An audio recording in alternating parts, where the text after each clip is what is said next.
What is up, you guys? Happy New Year! Happy New Year! It's finally the new year. By the time this comes out, it will be 2025. 2025. So, with that being said, welcome to RBS Cinema. And we decided to do something a little different because it is technically right now when it is recording the year end of 2024, and by the time this comes out, it'll be the beginning of 2025. And we decided to actually talk about our favorite movies throughout 2024 this time. And that'll probably be it. Well, we're going to also, I would probably say, do the same dynamic that we do. Just talk about the movies and then give our consensus on whether it's a rent, buy, or skip, like we usually do for the episode. Albeit a much more streamlined version of that. Yeah. Because I've seen lots of movies this year, maybe not specifically 2024 movies, but definitely movies in general that I have not seen before. And I'm sure that you've seen movies as well, just not of the year either. No, it's kind of hit and miss on some of them. I was going to see Sonic 3 last year, or not last year, yesterday with my niece and sister, but that ended up happening because they're all sick, and I'm like, okay, well, we'll postpone it till next week. So, no doubt, that's going to be a good one. Yeah, that definitely would have been on my list for sure, like 100%. Yes, so I'm your host, Devin, and with me as always, I have Sam. And so we'll go ahead and get into this because this is a little different thing than what we usually do. For those of you that are new to the podcast, what we typically do is that we would talk about a movie that we've seen, go through the plan of who's in it, directed it, and wrote it and everything, and then we would talk about our favorite parts in it from beginning to end, and by the end we would give our consensus on whether it be a rent, buy, or skip. This time it's a little different because we're doing a list of movies instead of just one specific movie. So with that being said, we have lists of movies, and like we'll talk a little bit about them and the synopsis and stuff like that. So let's go ahead and get into it. Excellent. So do you want to go first? Do you want me to go first? You can go first. Okay. I have them in a little bit of an order of like from bottom to best. So I am not. Yeah. I kind of just wrote on my brain of what I've seen and what I want to see, and yeah, as forth. Your notebook sheet here, you just have a list, and then I just have them up on tabs on my computer, so that way it's easier for me to actually see what the movie is about specifically. So I have on my list Bad Boys Ride or Die. I need nasty Mike. Bad Boy. Ride or Die. Which is dumb for a title, just in general, because what they should have done was that the last one that came out was Bad Boys Forever. And then they could have used this one for Forever, and then the last one could have been Ride or Die, I feel like. Because, like, this isn't really, I feel like Ride or Die, because, like, throughout the whole series, I don't know if you've ever seen Bad Boys. Seen the first two. Okay. The third one, which is Forever, was pretty good. I feel like this one was pretty good too, but it's like a newer style.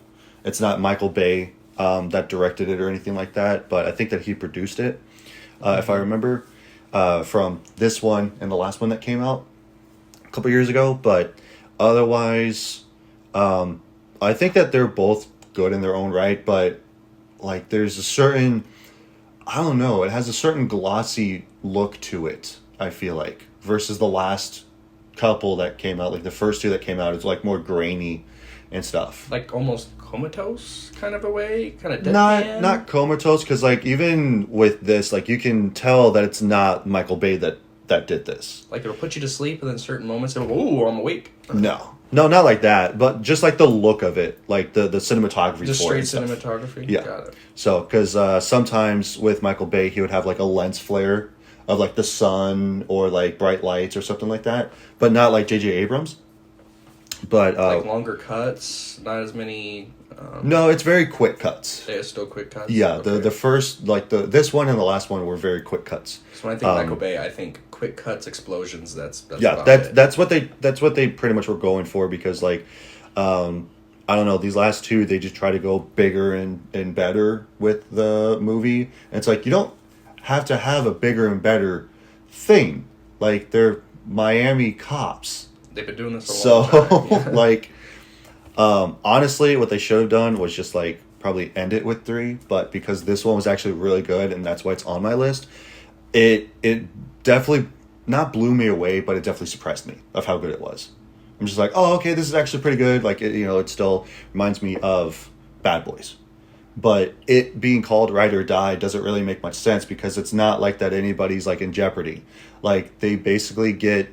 the whole plot of the movie is that when their late police captain gets linked to drug cartels, wisecracking Miami cops Mike Lowry and Marcus Burnett embark on a dangerous mission to clear his name.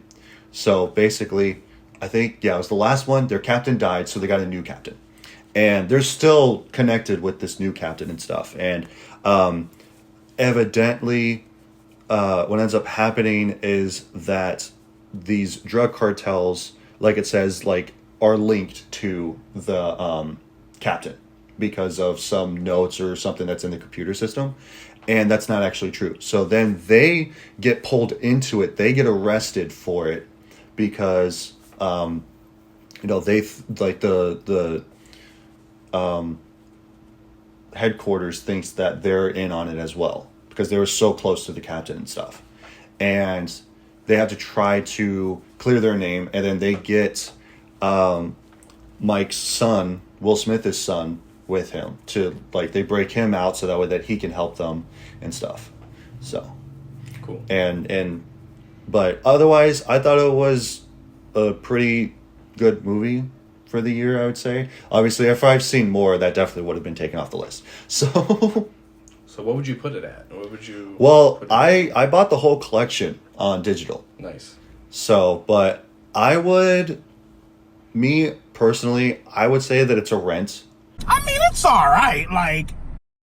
Obviously, if you really love Bad Boys, I would say that it's a buy, but I would say that this one's probably like a rent. It's a range being from a solid buy to an average rent. Yeah. Got So, because, like I said, I already have it because I bought the whole collection. I'm like, well, it's not that much to buy the whole collection. I already have the third one, so I might as well just buy the other 2 or the other 3. So, because I planned on buying the first 2 anyway. I'm like, you know what? It's an added bonus if I get the 4th one, so it's whatever. But have I seen it since? No. Since my first initial thing, no. But no, I would definitely say that it's a solid rent, but borderline buy. Got it. So, yeah. On your list, what do you have? I'm gonna go, since I'm a dad, I'm gonna be going Kung Fu Panda 4. Stand back. I'm gonna kick my butt. So with Kung Fu Panda, I mean, I've loved all of the Kung Fu Panda movies because they've always had that just that whimsical vibe. And DreamWorks is really good at giving that whimsical vibe. Yeah. With their movies. I wouldn't put it on the same level as the first 3. I really love 2. Kung Fu Panda 2's got great theme renditions and how they bring it forth and cinematography to flesh it out. But 4 is just kind of like, what do you do when you got it all?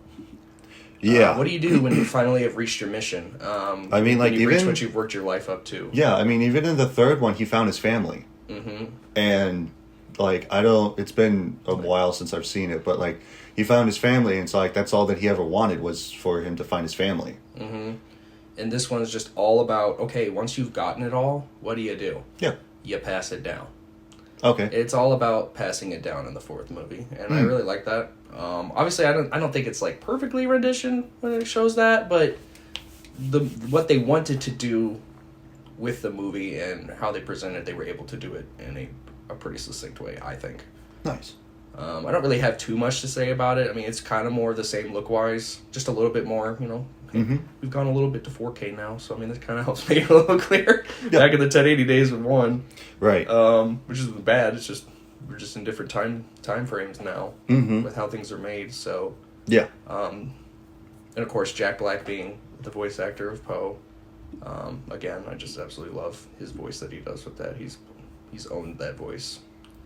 Oh yeah. Since he started it, so. Because like I listened to the Bad Movies Rule podcast, and they talked about Borderlands. Oh, Borderlands! Oh, and they we're not talking about that today. We're not talking about that one. No. That's not anywhere near the list, that's and I haven't seen it yet because of that reason. And I'm like, just the amount of backlash from that movie, and it's not even because of the backlash that I don't want to see it. But now, because I listened to it, I'm like, you know what? I might actually check it out. Because throughout the board, they were like, it's a good movie that sucks. And I'm all like... And the main host of it, he's a stickler for this kind of stuff of being like, look, it's either a good movie, a bad movie, or a bad movie that rules. You can't have that it's a bad movie that is good. You can't have it as a good movie that sucks. None of that. But even for him, he goes like, no, I would definitely say that's a good movie that sucks, for sure. Because like they changed, not that they changed that dynamic, but they mentioned that, and they go like, if it's on, I won't turn it off. Like if it just pops up, I'm not gonna. I won't seek this out. Yeah, I won't seek it out to watch it, but I won't turn it off if it's on, type of thing. Well, if you're on A&E, I'll watch it. Yeah, but like it's also the thing of it being that where. It's basically where it's like, okay, if it's a movie that's on TV, it's all like, well, I'll watch Die Hard too. It's like, it's not as good as the first one, but it's like, I'll watch it. Because it's been a while since I've seen it. So, which, speaking of, I actually watched Die Hard yesterday. And I was all like, it's been a while since I've seen it. So I was just like, hell yeah. Saw that a couple weeks ago too. Yeah. Die Hard's a Christmas movie. Yes, it is. Don't you doubt it. No argument. Just one. Yeah, just the first one. What is your consensus on Kung Fu Panda? On Kung Fu Panda, it's a solid rent. I mean, it's alright, like... It's a solid rent for me. Again, I don't think it's as good as the other three, but that is not a knock on it. Yeah. I just put it like a solid. If I had to put a number on it, like out of 10, I'd probably put 7.2. Okay. It's like right there. Yeah. Nice. Yeah. Let's see here. Next on my list, I have Carry On. Because I'm Muslim? Is this because I'm black? Is this because I'm white? Airports turn people into such dickheads. From Netflix. Carry On. I have not seen Carry On. Carry On was really good. It is a Christmas movie. Mm-hmm. Even though it takes place in an airport, it is still a Christmas movie. Mm-hmm. Because we talked about this before. It doesn't matter if it takes place on Christmas, like Die Hard. It takes place on Christmas. The reason for this plot happening is because it's Christmas. This plot happens because it is Christmas. Otherwise, none of this would have happened. Because you have all these characters that are in this the airport, and none of this would have happened if they all were not in the airport, and all of these people that are on the plane of the whole thing that's happening of the plot aren't there for Christmas. Who's that actor? My brain's It's Taron Egerton. Oh, that's the guy who plays Eggsy. Yeah. In Kingsman. Kingsman, yes. Mm-hmm. Yeah, because it's got Jason Bateman, it's got Taron Egerton in it, so they're phenomenal in this movie. The whole plot of it is that it's a mysterious traveler blackmails a young TSA agent into letting a dangerous package slip through security and onto a Christmas Eve flight. Jason Bateman plays as basically a terrorist, but yet he doesn't consider himself a terrorist. They never do. I know. And then you've got Taron Egerton, who is the TSA agent who is trying to stop him. And essentially what's happening throughout the movie is that Jason Bateman has an earpiece that he gives Taron Egerton, but not directly to him. He puts it in his ear, and throughout the whole movie, he's talking to him in his ear. And later on throughout the movie, they actually talk face to face and stuff. But basically, Jason Bateman's character, he is he's not a weapons expert, he's a chemicals expert. And so he was using this sort of like gas bomb thing to that he found from like Soviet Russia back in like World War One or two or something like that. So they mustard were gas stuff. yeah, so they were experimenting on it, and he went like, yeah, you know, like I'll do this. And it was more of a thing of being like towards the end of the movie where there was some big official that was on an airplane or getting on an airplane that he wanted that package to be on, and then he was going to set it off, and then that was going to be a thing.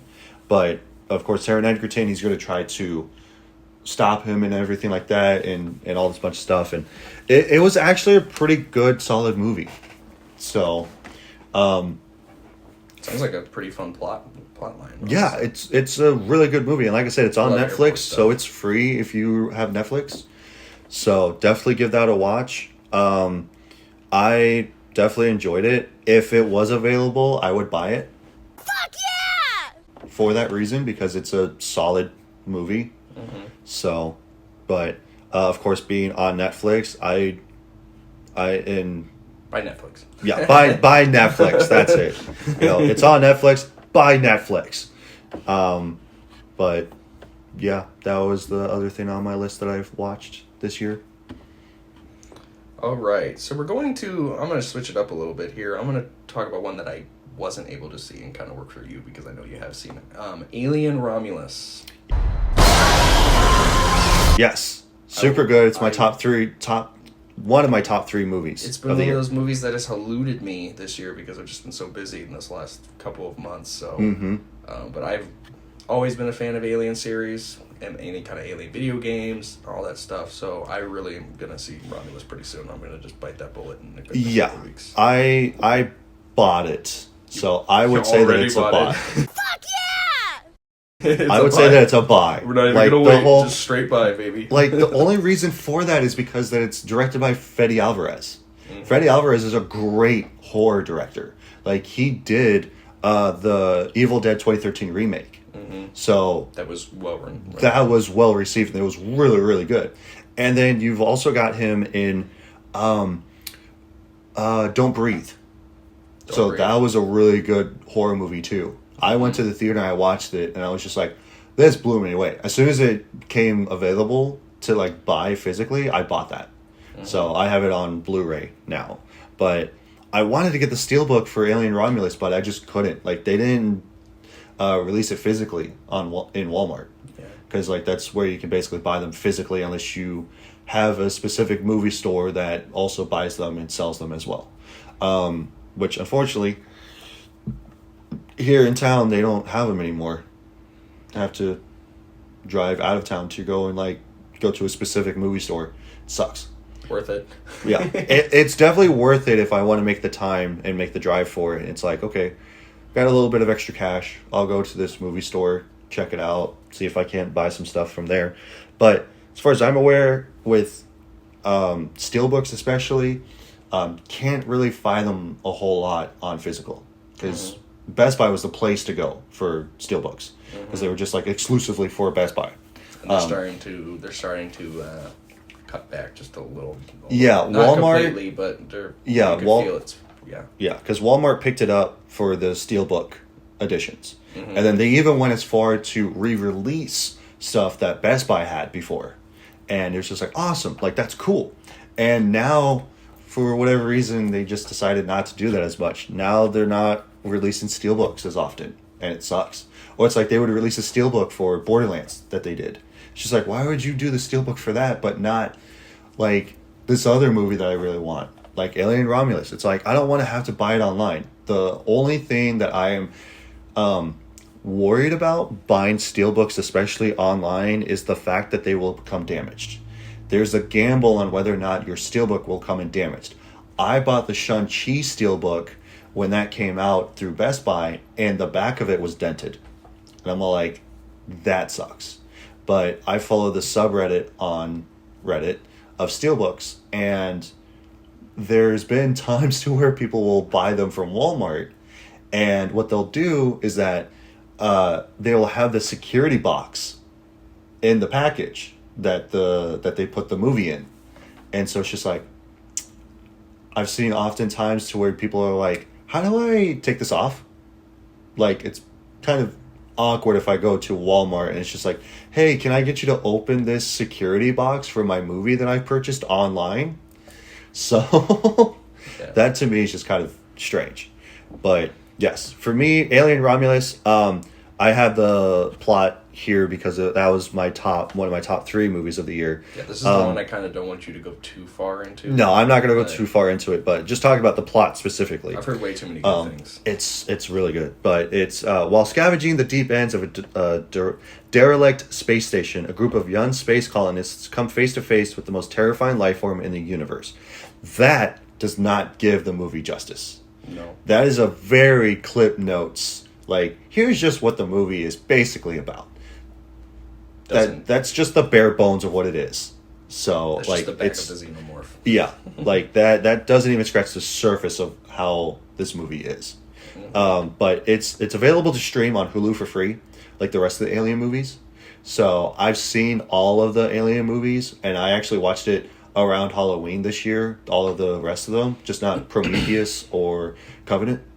So, but no, this movie was definitely really good. I really wish I would have saw it in theaters. I planned on it, but I just never got around to doing it. I've heard people say that this was like if you made Aliens 2, but Yes. in a modern setting. 'Cause- basically what I Yep, that's exactly what this is because for the timeline, right? All the movies Yes. have timelines. Like Alien Prometheus is before the first Alien, and then Covenant is right after Prometheus, and then it's before the first one. Mm-hmm. But this one is in between the first and the second movies. And you could argue that it's after the second one because like the second one is directly after the first one. I just after meant some in how time. it's being presented and Yeah. the mannerism of how it changes from the modern. Oh yeah, the last two 100%. modern ones. Yeah, because it still has that feel of the first and second movie. Mm-hmm. Like it's still that close quarter, not super actiony. Claustrophobic. So I yeah, don't know where the hell claustrophobic something because coming from. it takes place on the same space station as the first one. So these group of explorers, they're trying to go. Well, they go there on the space station to just go and collect scrap or something like that. But yeah, they're basically scavengers, and they will go to the space stations, scavenge whatever that they can find, and then of course aliens come out. So it's super good. I won't say anything more about it. It's really good. I definitely would say it's a buy. Total 100%. buy? Total buy. All right. Like I have the 4K of Made it. after my heart. All right, So. here we go. Definitely buy it because it's on my top 3 movies of the year. Mm-hmm. So And I already see what you got up right now. yep. Next up on my list, going up the list, is Transformers 1. Not like he can transform. Hey, Darkwing. Oh, my finger can transform. Guess which one? Allow me.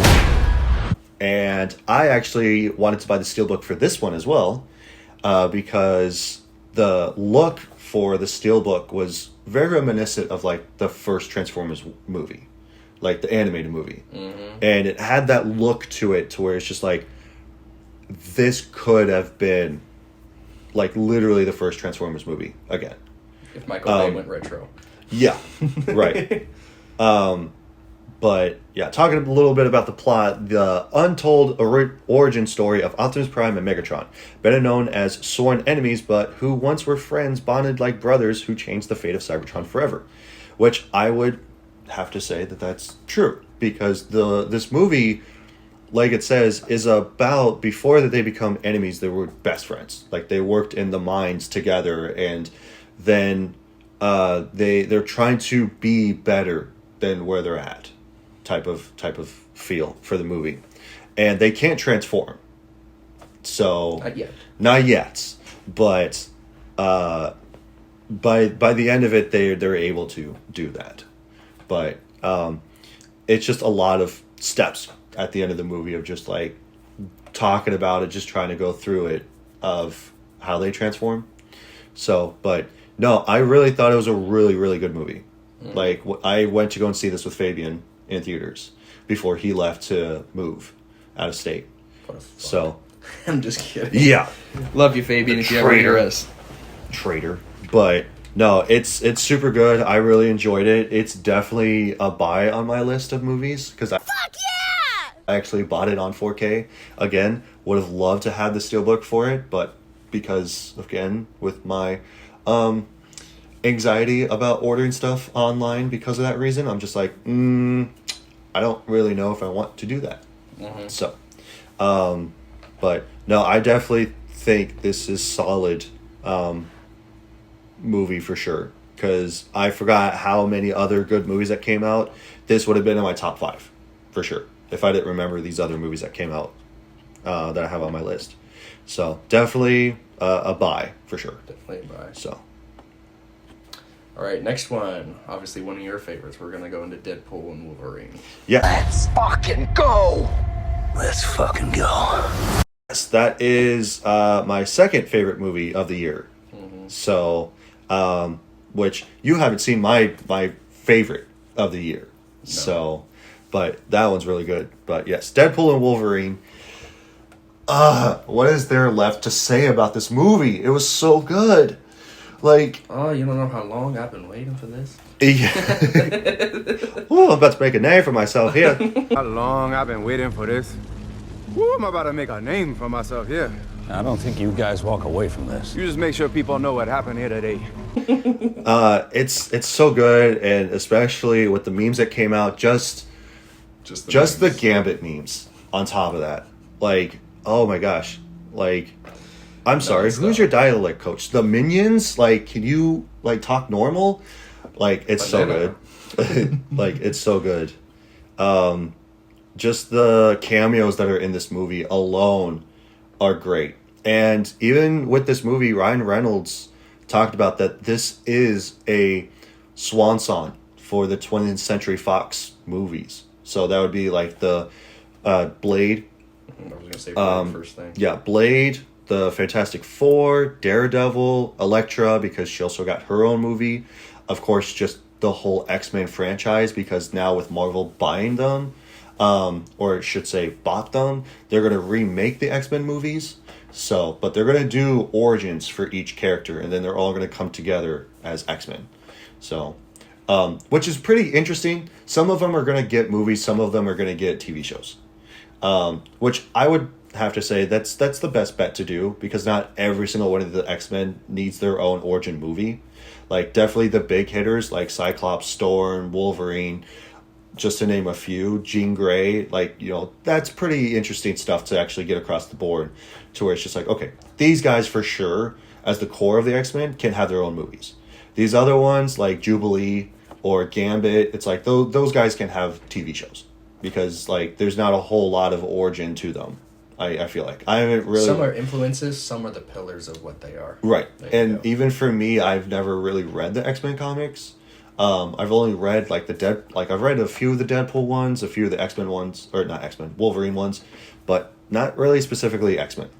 So this movie it made me laugh at the most inopportune times. It would catch me off guard all the time. I'd be waiting for the joke, and then I'd still laugh. Yeah, for me, I watched this 3 times in theaters.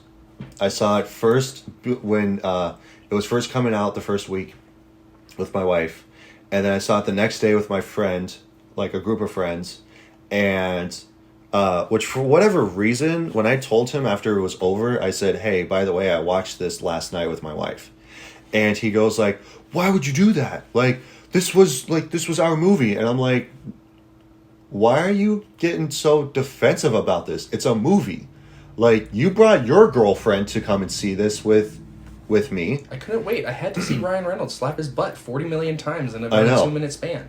Yeah, I'm just like, why does it matter that I saw this before you? Like, I didn't spoil anything. I didn't say anything about the movie. Like, you've seen movies that I haven't seen before, and it's just like, you just tell me, oh yeah, definitely go check this out. It's a really good movie. Like, he saw Sonic 3, and he goes like, I'm not going to say anything about it, but definitely go watch it. Like, okay, I will. I plan on it.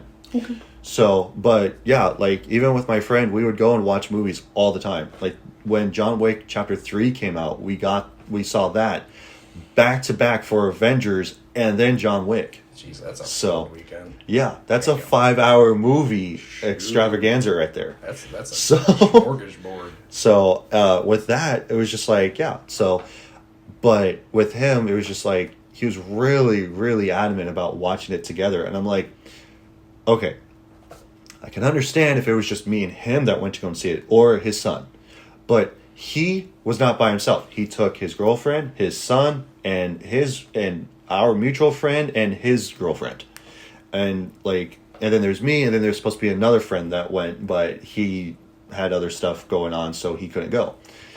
And I'm like thinking to myself, I'm like, you literally bought a group of people. Like, I could understand if it was me and you and maybe your son, and like that's warranted to be pissy about it, but because that you didn't just come by yourself, why are you so upset about this? Like, sure, on the second watch, it's like, yeah, let's bring a bunch of people together. Like, why not? Like, we'll do a watch party with everybody at the theater. But, again, I didn't even sit next to him because I would have loved to have sat next to him. But it was him, his girlfriend, his son, me, and then our friends. And that was it. I'm just like, really? So, but otherwise, getting back on track for the movie itself, phenomenal movie. If you haven't seen it, definitely go check it out. Basically, talking a little bit about the plot here. Deadpool is offered a place in the Marvel Cinematic Universe by the Time Variance Authority, but instead recruits a variant of Wolverine to save his universe from extinction. That's based, and again, it's just the bare bones of what it is. Definitely doesn't do the movie justice. Just the adamantium skeleton. Yeah, just the beginning part of it, it's so good. It's so funny. But yeah, and then of course I'll be throwing in clips of some of the movies that we talked about and stuff too. So like the Transformers one where it's Optimus Prime and he gets caught by some security bots or something like that. They're like, you can't even transform. He goes like, really? Watch this. And so like it starts to have him transform and then he just runs. So It's not like you can transform. Oh, yeah? Well, watch this. so funny. But yeah, I'll definitely be posting clips about some of the movies that we talk about for sure. Yeah, total buy. Yeah, this is definitely a buy. Fuck yeah! 100%. Like, I bought not one, but 2 steelbooks. If you rent this thing more than twice in your lifetime, you may as well have already bought it. Like, that's kind of... Oh, 100%. Like I said, I went to the theater and saw it 3 times. So if it's not a buy, what the hell are you doing?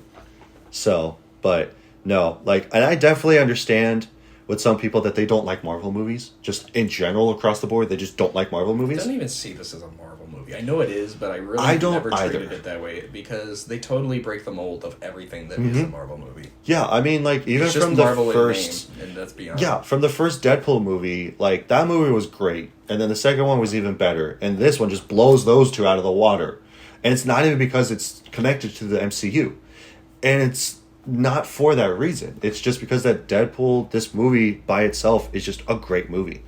That's the reason why, especially with the Deadpool movies, like the first and second one, they're just standalone Marvel movies. You can literally watch it with no connection to any of the others. This one, I feel like, is the same way. You don't have to watch the other 2 Deadpool movies. It's just a standalone Deadpool movie.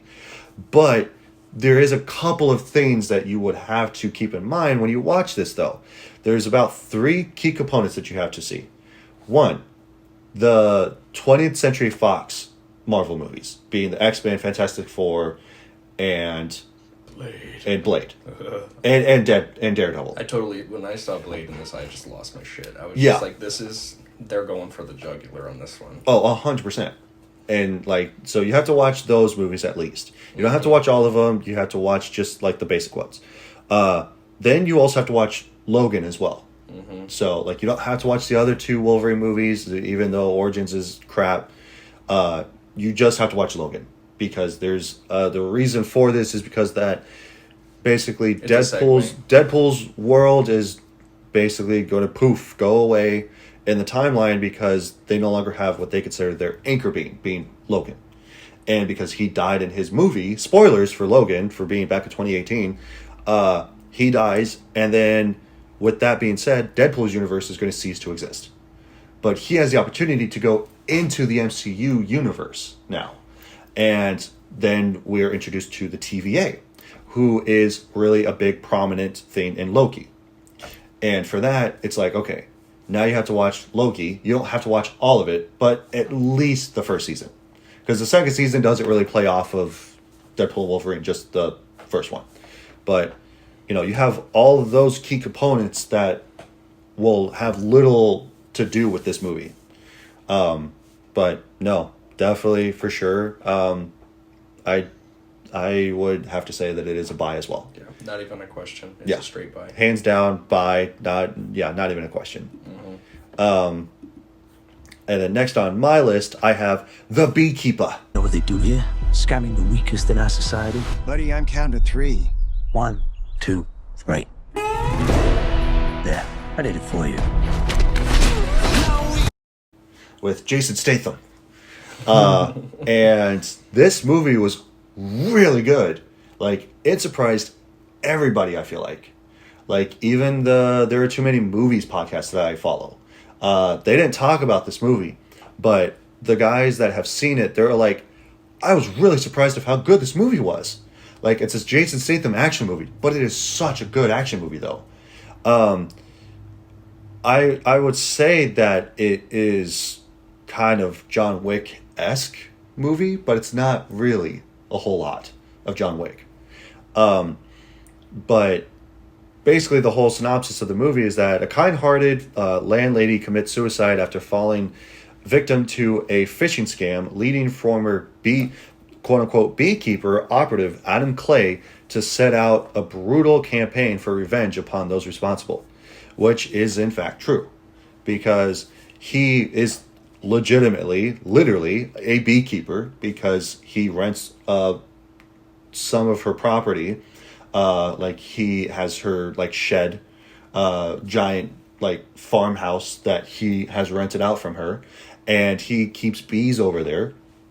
But he is more of a, and it's like it says, you know, like former operative that are known as beekeepers, and so they are basically essentially agents that will go and protect the hive and the queen bee, because just like normal bees, they are going to protect the hive and protect the queen.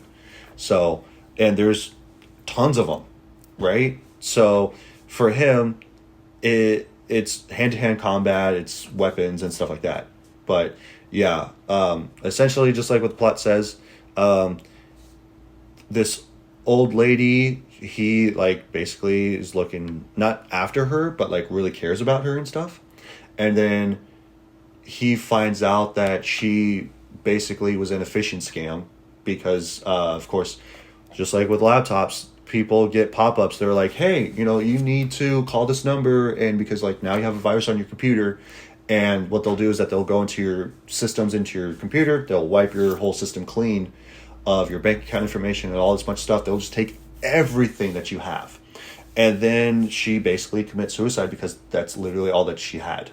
And it's not even about the money, it's the fact that for her, she was doing good and stuff, but she couldn't survive without this money, and now she lost everything.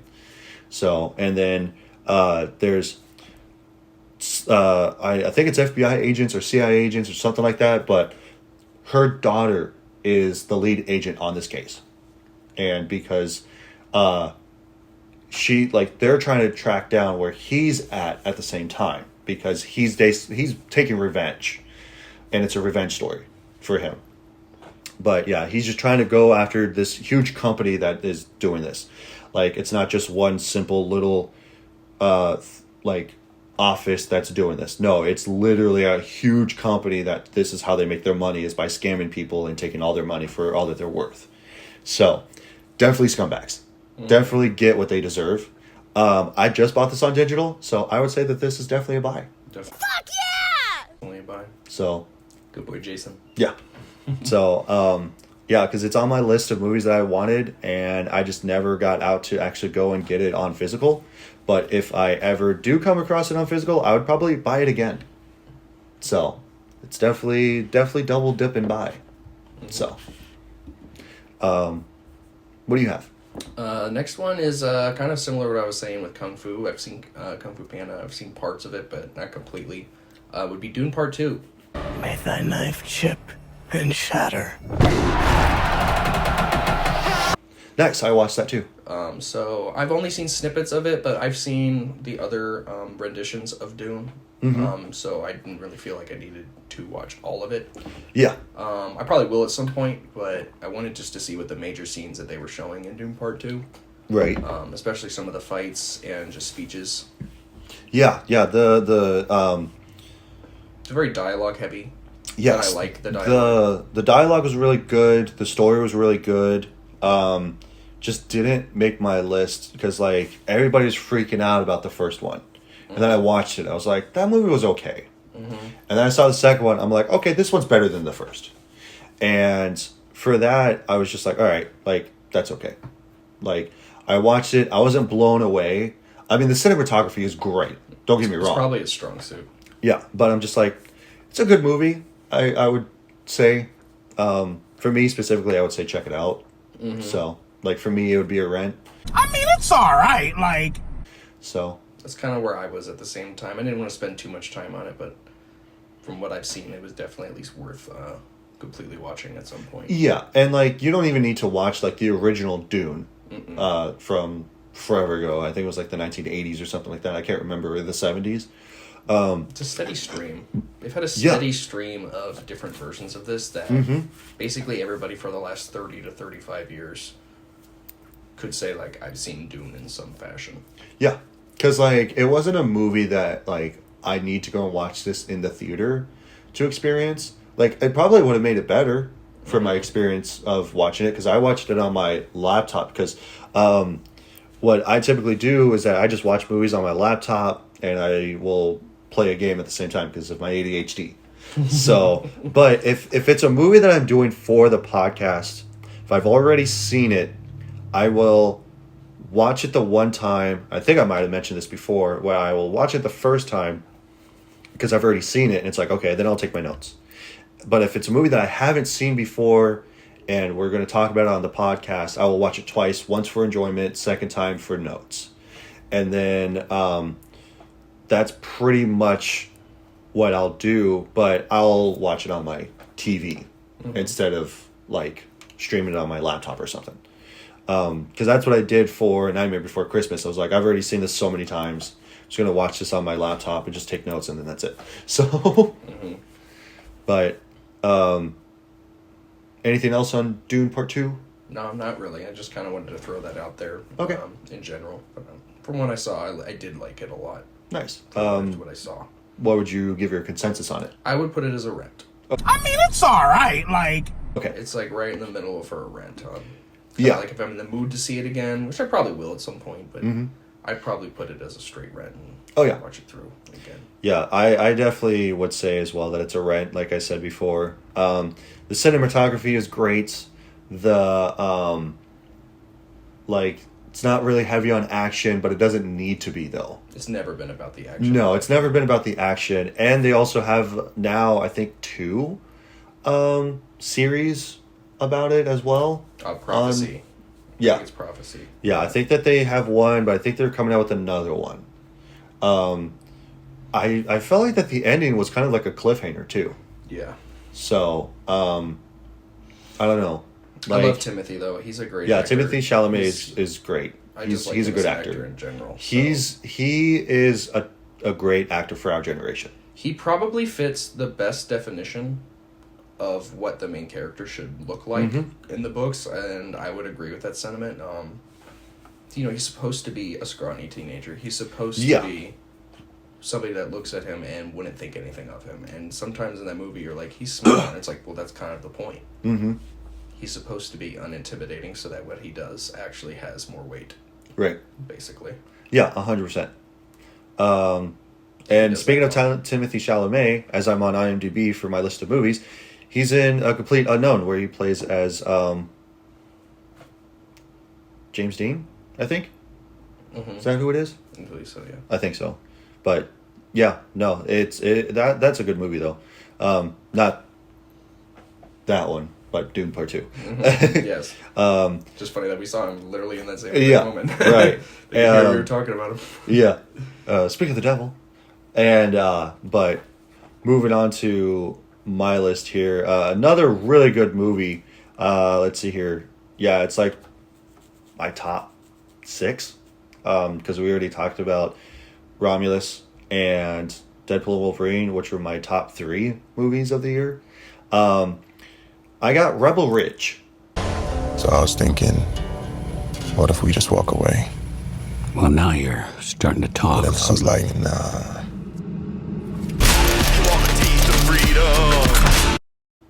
Which is a really, really good movie. It's on Netflix, so definitely go check it out if you have Netflix. The whole plot of it is that it's a former Marine grapples his way through a web of small-town corruption with an attempt to post bail for his cousin escalates into a violent standoff with the local police chief.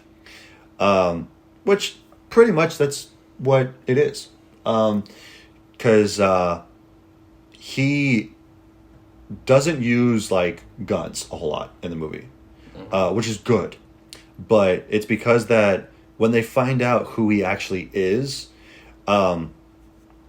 it makes for a good time because he's more of a hand-to-hand special forces guy. I know you're watching this trailer that's on here with Gerard Butler. Oh, that's what it is. It's Greenland.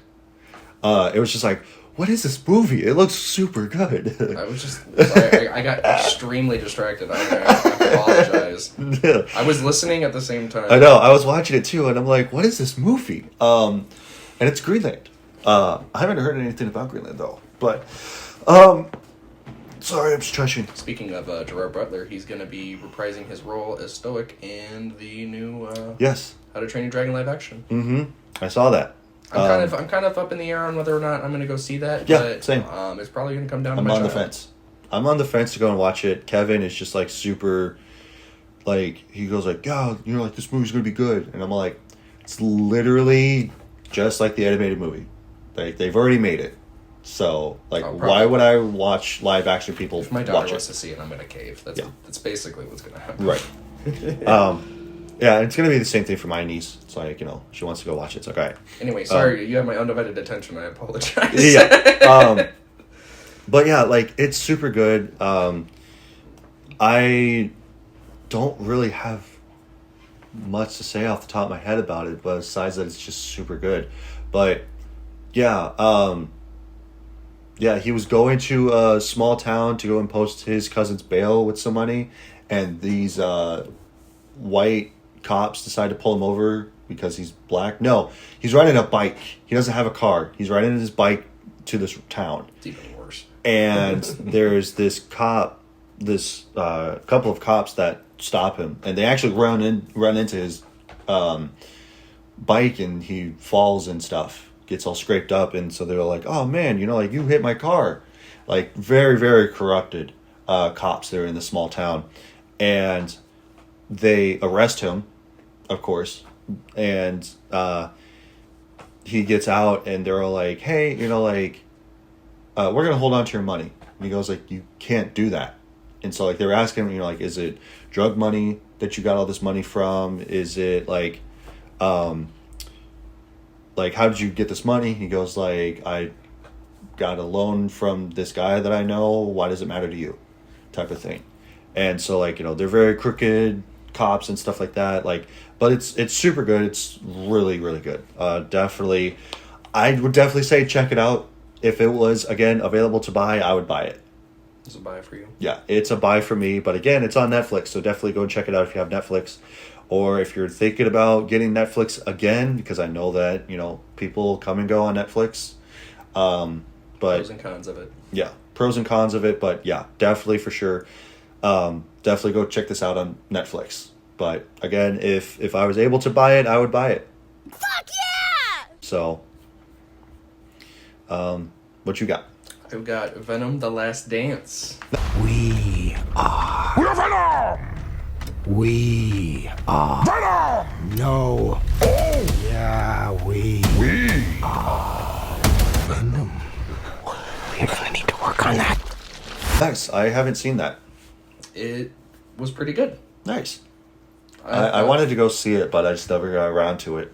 Yeah, it's kind of more run of the mill of what the other Venom movies are, but that's why I went and saw it, because I like the other Venom movies.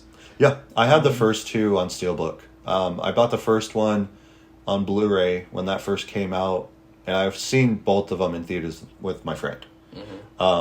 And so, because of the first two, I would say that those are buys.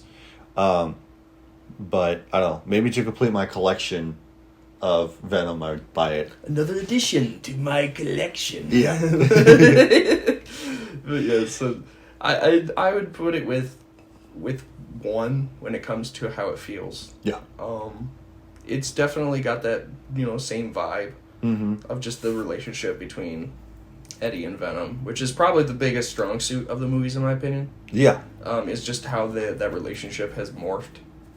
That symbiotic relationship. Oh. Yeah. Went there. And just just another foe for him to beat down. And yeah, because for those of you that don't know, basically the plot of Venom: The Last Dance is that Eddie and Venom, they're on the run again because there's these other symbiote that are coming, like his fellow brothers and sisters. They're coming to Earth, and because the big baddie is Null, and for people that don't know who Null is, huge comic book character. Yeah, he's huge in the Venom universe, he's especially the granddaddy of them. Basically. Yeah, he's basically their creator essentially, and stuff. So, don't know much about Null except for that, because I never really read the Venom comics, nor do I believe his sword is connected to Gore. Yeah, I think so. So that's the power that Gore took from the comic. Gore is another big comic not book just character. Not just from the Thor Love and Thunder movie, but just that power. Think of that. I have the comic of the Gore saga, and it's really really sure good. It's Null's sword. It's a good, yeah. It's Null's or sword. it's one of Null's swords, One of them. or something. He's that powerful. Yeah, yeah, I would say that is a really good comic to read for sure. And it's kind of directly connected to how that power scaling to this movie, and basically when it comes to Venom, how he was considering himself a weakling. Yeah, which he was, comparatively speaking. He said in the first movie that he wasn't the biggest or the strongest or most powerful or whatever. Like, he was the weakest of all of his brothers and sisters. He was the quote-unquote nerd of that family. And now, since he's gotten a lot more powerful, he's gotten a lot more bold. And, of course, the bond with Eddie is what allowed him to become that powerful and more confident in his abilities, which ultimately leads to how the movie ends up, which I'm not going to spoil because I think it's pretty good. Nice. I would put this, despite me saying I like a lot about it, I still kind of put it in that solid rent. I mean, it's all right. Like, yeah, because I love those movies, but I don't need to see them every single year. It's more of like, hey, if I'm in the mood for it. Yeah, it's like, I haven't seen this, I'll check it out type of feel. And I like Tom as an actor. He's a great actor. Mm-hmm. So I put that in a solid rent. Nice. You might be a buy for it, just because I know you like buying another edition to my collection. You might be a buy, but I'm a rent. So. Nice. Yeah. Like I said, I was supposed to go check it out, but I never got around to it. But when it becomes available, because now it's available to buy on digital. And I'm like, I'm not really going to buy it on digital. Like, if I'm going to buy it, I'll buy it physically on Steelbook, because that's what I already have. But I'll watch it first. Like, I might rent it first, and then if I want to buy it, then I'll buy it. You will. So. You will. Cool. Looking forward to it. Anything else on Venom? Nope, that's about it. Okay. Next on my list, getting into my top 5. You're getting into the top 5. So this is my 5th favorite movie. The Fall Guy. You can make it, you can make it. You can't make it. It's too dangerous. Gotta be stairs. Okay. What happened to your face? You look terrible. You look amazing. Super, super good movie with Ryan Gosling and Emily Blunt and Aaron Taylor Johnson. Super good movie. Like, it's definitely a turn your brain off action comedy. It's super good. I was, and it's in the same vein as the Bullet Train too, with Brad Pitt. With Brad Pitt, yeah. So, same vein. It's super good. I would definitely check it out for sure. I know that not a lot of people really like action comedies, or like people that have like kind of like the Ryan Reynolds witty dialogue, banter type of feel. But basically, the movie is about a stuntman fresh off of an almost career-ending accident, has to track down a missing movie star, solve a conspiracy, and try to win back the love of his life while still doing his day job. What could possibly go right? I don't know why they had that. What could possibly go right as that? So, but yeah, basically, like it says, basically Ryan Gosling, he's a stuntman. He has a really bad accident that basically he messed up his back and everything, and he was hospitalized, and his whole life just turned upside down, and he was just no longer the stuntman anymore. He basically retired from being a stuntman, and he gets a call from the producer that he was working with on the movies that he was working on, and she goes like, hey, like basically Aaron Taylor Johnson, his character, he's missing, like I need you to go find him. And like your girlfriend is now directing a movie, or rather at this point ex-girlfriend is directing a movie now, and she wants you to be a part of it. Turns out that doesn't happen. Well, it does happen, but turns out that she just lied to him about it. And then she goes like, well, you need to go and find him and try to bring him back. And then it just is a conspiracy, like it says, because not spoiling a lot to it, but he did something bad and he's hiding, and he's just trying to find him. Like Ryan Gosling's trying to find Aaron Taylor Johnson throughout the whole course of the movie, but then some more stuff keeps unfolding, and then the reason why he's the fall guy is because that they're trying to pin the thing on him. So, and at the same time, he's trying to rekindle his relationship with Emily Blunt throughout the course of this whole movie. But I bought it, so I would say that it's a buy for sure. It's a buy. So, but yeah, nothing too much to say about the Fall Guy other than it's just a buy. So, Fuck yeah! What do you have next? Next is another one that we both want to see, but we didn't get a chance to, is the Godzilla Kong movie.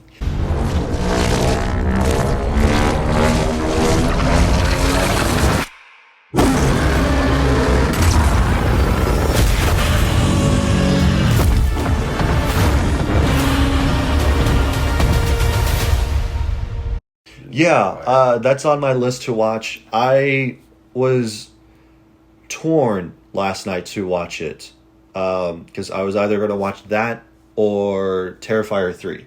Since then I watched the second one, I wanted to watch the second one and then the third one.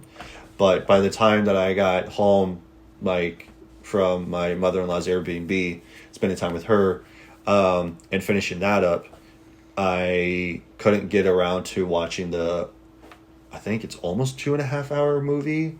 Like it's over 2 hours for Terrifier 3. And it was like over 2 hours for Terrifier 2 as well.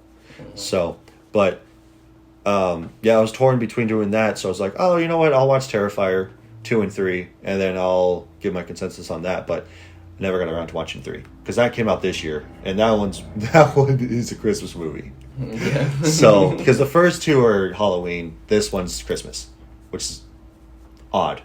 It is odd. So, but yeah, I'll watch the third one today, and I just like, you know what? I want a good horror Christmas movie, so I'm gonna watch Terrifier 3. So it's kind of a zany-ish series anyway. That's kind of the second one was so weird. There was times to where it was like, is this happening? Is this not? Is it in her head? Are they actually there? What is happening? Like, but zany. It's not really zany. It's just like, if you guys have seen Terrifier, even the first one, or even the second one, it's not for the faint of heart. I will say that. It's like, very, even very for boring. me, I was cringing a little bit. And even my favorite horror franchise is Saw. even then, that's super good. But this one was just a super bloody, messy mess of a time. Like there was one scene halfway through. I'm just like, what the hell is happening right now? Why are we doing this? Like, oh my gosh! Like he hacked up a girl, and then he leaves, and so she's reaching for her phone, and then he comes back with bleach and salt, and then starts pouring this on her, and then rubbing the salt in the wounds, and I'm like, what is happening? Oh, that'd be so painful. Oh my gosh! Like it was. I'm cringing. It's not even 0 to 60. It's 60 to 100. Like, oh my gosh, it was so intense. That's terrible. Oh god. But otherwise, definitely go check out Terrifier. But no, definitely that one for sure is really good. But back to God, now I just Godzilla. can't. Yeah, Godzilla. God, like, but it's basically Big Lizard versus Big Monkey, but then Big Lizard and Big Monkey come together to fight other Big Lizard and other Big Monkey. So one guy goes from blue to pink, and another one has a baby. Yeah. Which it's so funny with that clip of Khan taking the little kid and whipping him around. Like, I've seen clips of that when that was coming out on TikTok. It was so funny.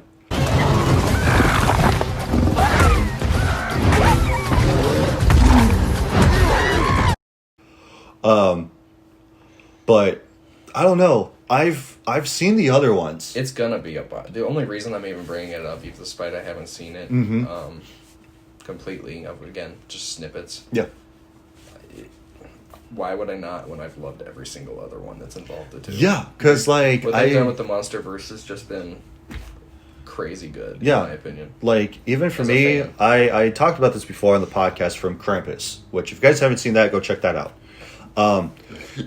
Where I was talking to both Jack and Andy that we were talking about the MonsterVerse movies because the guy that directed Krampus also went on to direct the other Godzilla versus Kong movie, I think. And I go like, I never saw the first Godzilla movie of the MonsterVerse series because it looked really good, but it was not about Godzilla. And for me, that's what I've always known Godzilla to be, is about Godzilla, not about like the people. But given the fact that you only get like 7, maybe 14 minutes of Godzilla in the whole movie, I'm just like, why even do that in the first place?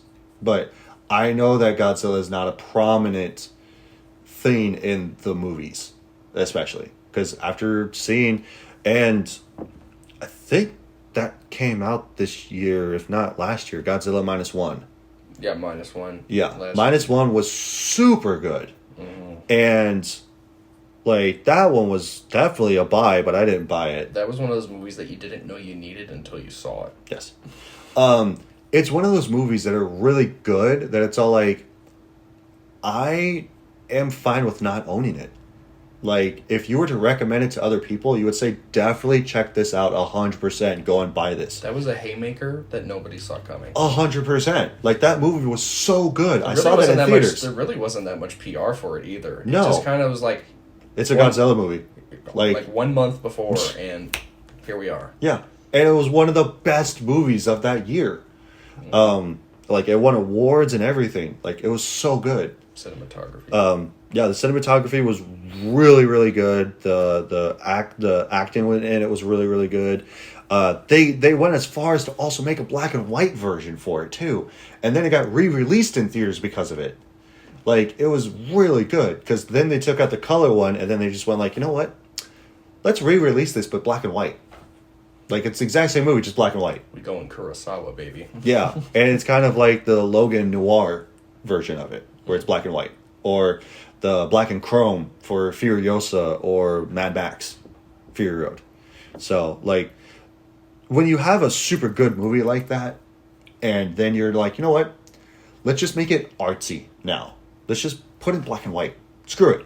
Let's just do black and white. They don't have color back then. Yeah, but even for that, like, that movie really doesn't have a whole lot of standout colors. Like, it's around World War II when this happens. But, well, it's actually after World War II. Because the bomb drop happened in Nagasaki. Just when you're trying to rebuild, now you're getting even. Yeah. And, like, that was the whole reason why that it was -1 that people were speculating, was because of the fact that it was World War II, so that brought them to ground zero. And then Godzilla shows up. Now it's -1. So that was the whole thing about that. But no, like definitely for sure that one was really good. But back to Godzilla versus Kong, a not so artfully tasteful movie.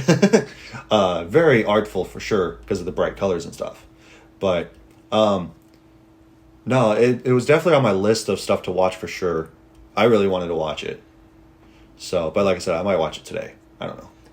The things that I know about it is that it's going further and further into the land of the monsters, literally. Yeah, because the Middle Earth. Scratching the surface was... Or whatever the word they use for it, I forget. Scratching the surface for it was definitely not Kong. It was Godzilla, King of the Monsters, the third one in the series. Because you have Godzilla, and then you have Kong, Skull Island, and then you have not King Kong. Then you have Godzilla, King of the Monsters, and then you have Godzilla versus Kong, and now you have Godzilla X Kong, New Empire. So, because the closest you get to what I was just saying about the Middle Earth, like where the monsters dwell, the closest you get to that point is literally in King of the Monsters. Yeah. When why am I spacing on his name? The lead scientist that goes down there and sacrifices himself. I don't remember off the top of my head. I should It's been a know while his since name. I've seen it. But just totally spacing right at this moment. Yeah. But that's about as close as we get to being in that landish. Like, they're not there yet, but they're like, we're meters away from basically being in this zone. Yeah. Whereas the New Empire, it's like, we're in the zone now. We fighting in the zone. Oh, yeah. 100%. We're in the zone, auto zone. Like, we're there. Yeah. So, I can't wait to see that in its entirety. Yeah. That's going to be very soon.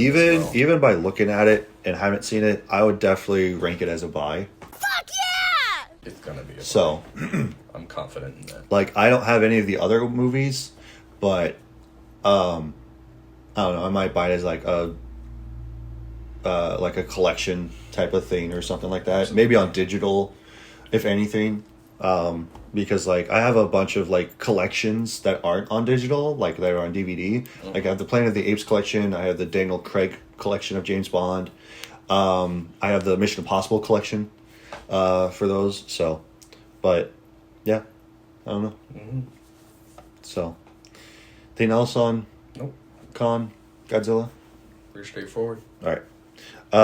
Getting into top 4 movie of the year that I've seen. Love Lies Bleeding. Oh, fuck. Which probably don't know anything about this movie. No. It is an A24 movie. I love A24. Yeah. It's such a good production company. It's really good stuff. They have a lot of A24 has a lot of movies where it has a lot more deeper meaning to each movie. Like symbolism? Yeah. Like the whole, like you go through this movie and you're like, what the hell is happening? But it has an underlining meaning of the movie. Like I first watched Hereditary. I think that was like the first one that I could think of off the top of my head that was an A24. Hereditary is a horror movie by Ari Aster. That one is just basically about loss and trying to get through loss of family and stuff.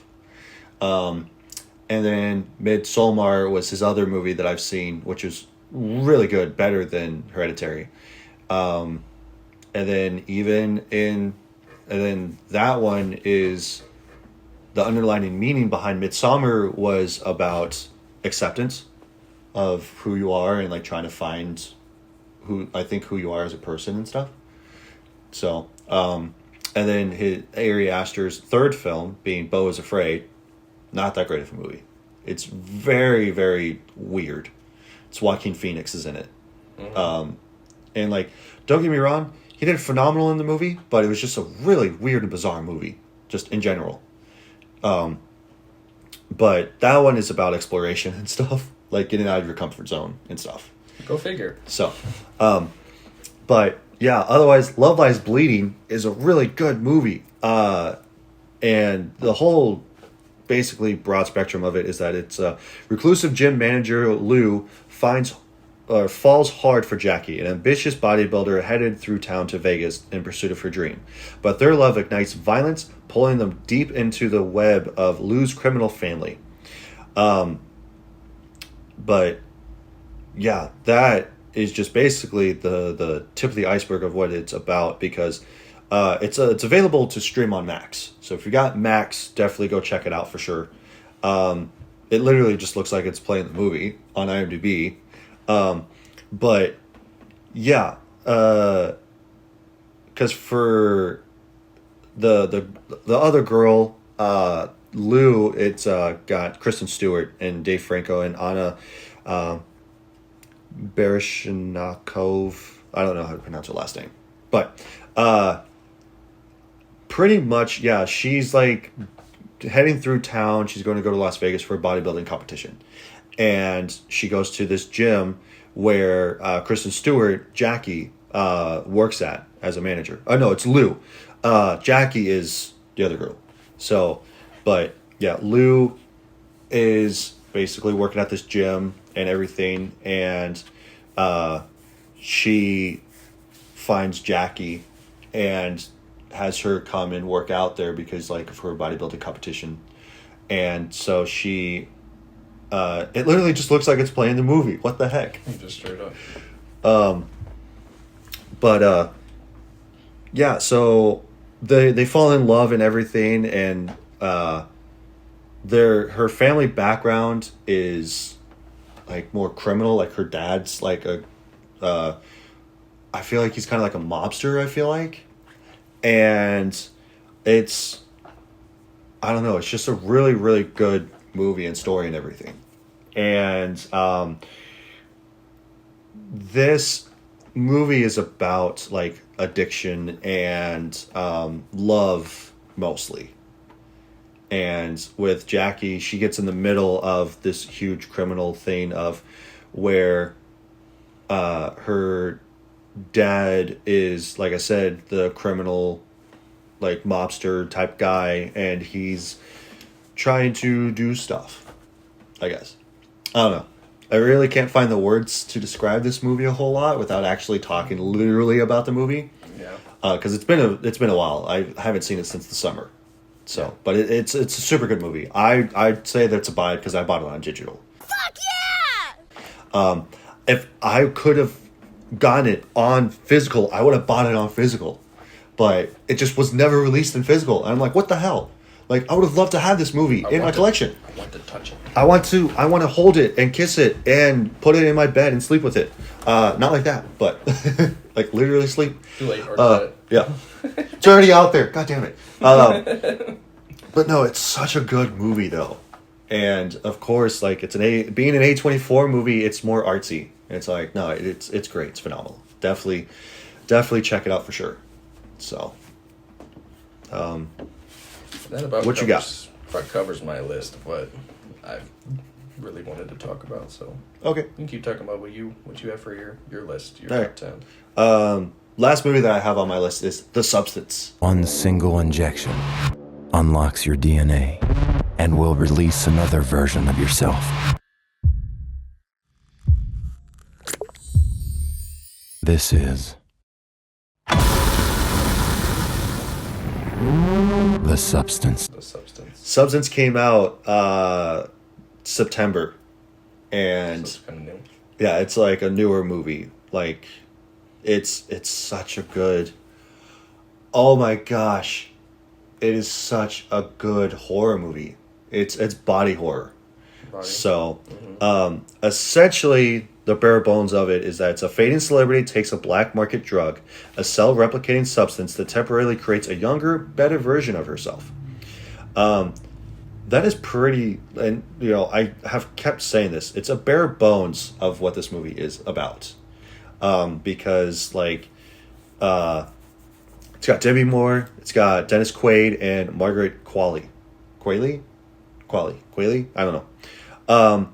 And pretty much just like what it says is that like Demi Moore, she is a actress. She got a star on the Walk of Fame, and she has a trying to describe of what it is. It's basically a show that she has where it's God, what is the name of it? I can't even remember off the top of my head. It's like a motivational working out show type of thing. And so she's doing that, but she's getting fired because she's turning 50. And Dennis Quaid, who's like the head honcho of the network, he goes like, all right, well, we need to get rid of her and find somebody that's younger, better, and stuff like that. Basically, it's like corporate greed type of thing, where it's like out with the old, in with the new type of thing. And she gets to her car accident because they're tearing down her billboard, and so she gets distracted, gets to her car accident. She has no injuries from the accident, which is good. But we don't want anybody to die that way. Yeah, terrible. And what happens is that one of the nurses, like the doctor says, like, you're in perfect health, like you're perfectly fine, you're free to leave, whatever. He has to go to another patient. The nurse is checking her out, and he basically gives her a way in to use the substance, because that's literally what it's called. It's just the substance. And it's this drug, like it says in the plot, where it basically creates a younger version of yourself. And she's skeptical of it at first and doesn't want to do it, but then she ends up caving in and does it. And she calls them up. They say, hey, go to this location, go to this box, you'll pick up your package. And then she uses it, and after that, it's just turmoil after that. Even from one of the quotes in the movie is like absolutely fucking insane. And I would have to say it is, because there's a few times to when it'll be like, it fakes you out. It's over. It's like, wait, how much more is this? There's 20 minutes left of this movie. What else could happen? Like, it was so good. I was blown away from it. And I learned about it from the There Are Too Many Movies podcast that I follow. And they were going to talk about it. I'm all like, they hyped it up so much, and I'm like, dude, I gotta check this out. So I bought it on digital, and I was just like blown away by it. I'm like, such a good horror movie in general. And like I mentioned at the top of this, like, this was my number one favorite movie of 2024. So it's always the shocker ones, isn't it? Oh, 100%. It always is. It's like, it's a sleeper. The definition of a sleeper. Like, it was so good. Oh yeah, and then that's another one that I saw was Beetlejuice. That's what I was forgetting. I was like, I'm forgetting a movie. I'm like, Beetlejuice, doy. Yeah. I watched that, and it was pretty good. I enjoyed it. So, but yeah, definitely for the substance, it's a buy. Fuck yeah! For sure. It's a buy. It's definitely a buy. When it does become available on physical, I will probably go and check it out too. Like, I'll go and pick it up. Like, that's how good it is. Like, does it have substance? It does have substance. It has lots of it. So much substance. But yeah. Also, it has boobs and butts. Let's fucking go. Let's fucking go. Like, it's great. Substance. It has that substance. So it has boobs and butts. It's great. But no, Demi Moore knocked it out of the park, especially with this newer actress, Margaret Qualley. She's super good. And Dennis Quaid is a scumball, but he plays it off super well. Like, it's so good. Like, a very small cast. It just has those three big people in it. But, oh my gosh, it's so good. Like, I could keep, like, I want to do an episode on it just because of how good it actually is. You could. So, dive deeper. Yeah. So, it's not available to stream. Apparently, it is. It's on Mubi, it says, on IMDb, which is a Prime Video channel. So, kind of have to have Prime Video. Maybe a subscription to Mubi. I don't know. So, that's your in to stream it, at least. But, no, definitely check it out. Buy it. 100%. Hands down. Do it. Favorite movie of 2024. 100%. There you go. Did you want to talk about Beetlejuice? I mean, we could. I mean, I didn't see it, but I have. And again, I thought it was pretty good. So. I know a lot of people are into Beetlejuice, so. Yeah. A lot of them. Mm-hmm. Yeah, because, like, Tim Burton never really did sequels for his movies. Michael Keaton's been doing a ton of callbacks to 100%. Like, he did Batman for The Flash, and now he's done Beetlejuice for, the sequel. He's owning that a lot. So, that area of... I thought that the movie was okay. I didn't really mind it as much, but I'm just like, did they really need to make a sequel, though? No. That's how I felt. So, but, the fan base wanted a sequel, but they were supposed to actually come out with a sequel after the first one. It's supposed to be Beetlejuice Goes to the Beach.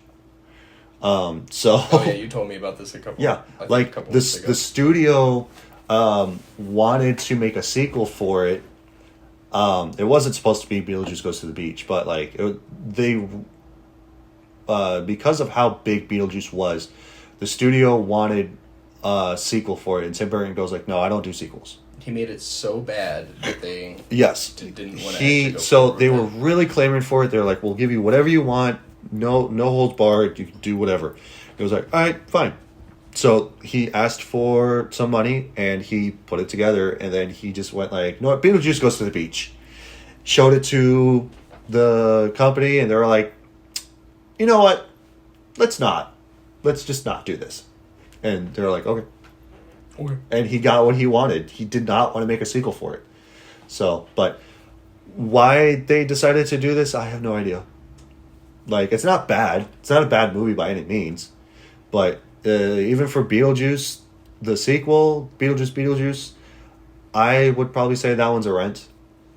This one's kind of one of those ones I just go by word of mouth. Yeah. I'd say check it out, but just rent it. Yeah, like, it's available to stream. But other than that, I'm probably just going to let it be. Yeah, it's available to stream right now, I think, if I remember. So, it's just like, it is what it is. So, but that's all I got. Yeah, that's all I got too. Like I said, kicking off the end of the year with The Substance for my top movie of the year. The Substance. So, super good. But, yeah.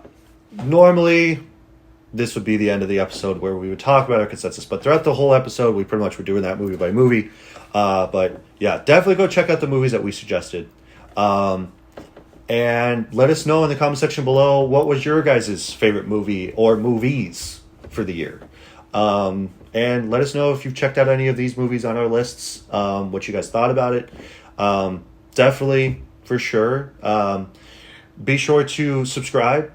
And on YouTube, I was going to say Netflix for some reason. On YouTube and on Spotify.